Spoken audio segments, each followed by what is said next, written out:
Hello students, आज के class में हम लोग class 10th chapter number 1 polynomials में क्वेश्चन सॉल्व करेंगे। जैसे कि आप देख रहे हैं question, check whether g of x is a factor of p of x if g of x equal to x plus 4 and p of x equal to x square plus 2x minus 1। जैसे कि आप इस question में देख रहे हैं कि हमारे पास जो गिवन वैल्यू है, जिसमें इस गिवन वैल्यू में डिवाइजर का value g of x equal to है x प्लस 4 और जो डिविडेंड है, डिविडेंड का value p of x equal to x square plus 2x minus 1। हमको जो है चेक करना है कि ये g of x जो है p of x का फैक्टर है कि नहीं है। अगर g of x p of x का फैक्टर है तो फैक्टर थ्योरम के अकॉर्डिंग क्या बोल सकते हैं हम कि इसका जो रिमाइंडर है वो कितना आना चाहिए, 0 आना चाहिए। जैसे कि आप नॉर्मल एक एग्जांपल से समझ सकते हैं कि 2 जो है 8 का फैक्टर है कि नहीं है, हमको चेक करना है। तो मतलब 2 से अगर 8 को डिवाइड दे तो 4 टाइम जाएगा 8 आएगा और रिमाइंडर कितना आ जाएगा 0।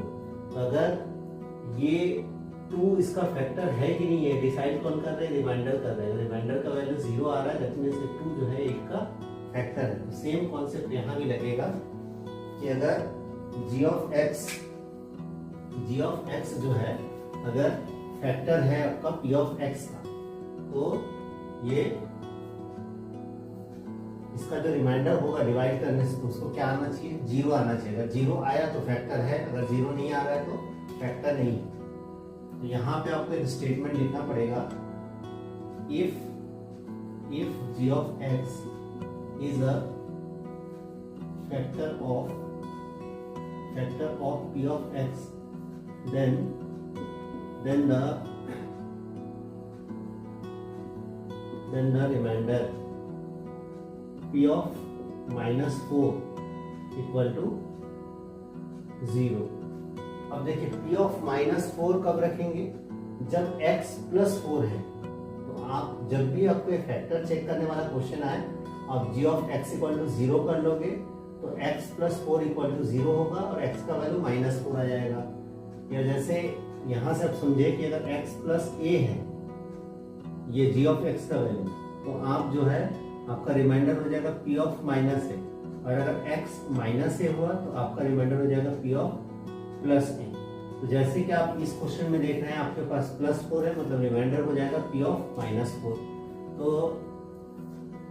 पुटिंग x इक्वल टू -4 इन, ये अगर इक्वेशन नंबर 1 है, इन इक्वेशन 1 इसमें रखेंगे तो p of -4 इक्वल टू, इसमें वैल्यू रखें -4 का स्क्वायर प्लस 2 इंटू -4 -1 का स्क्वायर करेंगे कितना आ जाएगा 16, और ये -8 और -1, तो 16 में से कितना जाएगा 8 और 1 9, तो 16 - 9 मतलब कितना जाएगा 7, ये जो कि नॉट इक्वल टू 0 है। देयरफॉर हम ये कह सकते हैं कि g of x is not a factor of p of x। ये आपका ये चेकिंग वाले क्वेश्चन जो है इसमें इस तरीके से सॉल्यूशन बनाना है आपको। जैसे फैक्टर आपको फाइंड आउट करना है कि ये फैक्टर है कि नहीं है, वेरिफिकेशन करना है। आप चेक करोगे कि g of x का जो वैल्यू दिया है इसको इक्वल टू 0 कर लोगे रफ में। जैसे ये वैल्यू आपको गिवन है, इसको x plus 4 इक्वल टू 0 कर लिए तो x इक्वल टू कितना आ गया -4 आ गया। मतलब रिमाइंडर आपको कितना फाइंड करना है, p of -4। इसलिए x इक्वल टू -4 जो है डिविडेंड में रख दोगे, फिर डिविडेंड का वैल्यू कैलकुलेट करके अगर 0 आता है तो फैक्टर है, अगर 0 नहीं आ रहा है, नॉट इक्वल टू 0 है तो इज नॉट अ फैक्टर हो जाएगा। ठीक।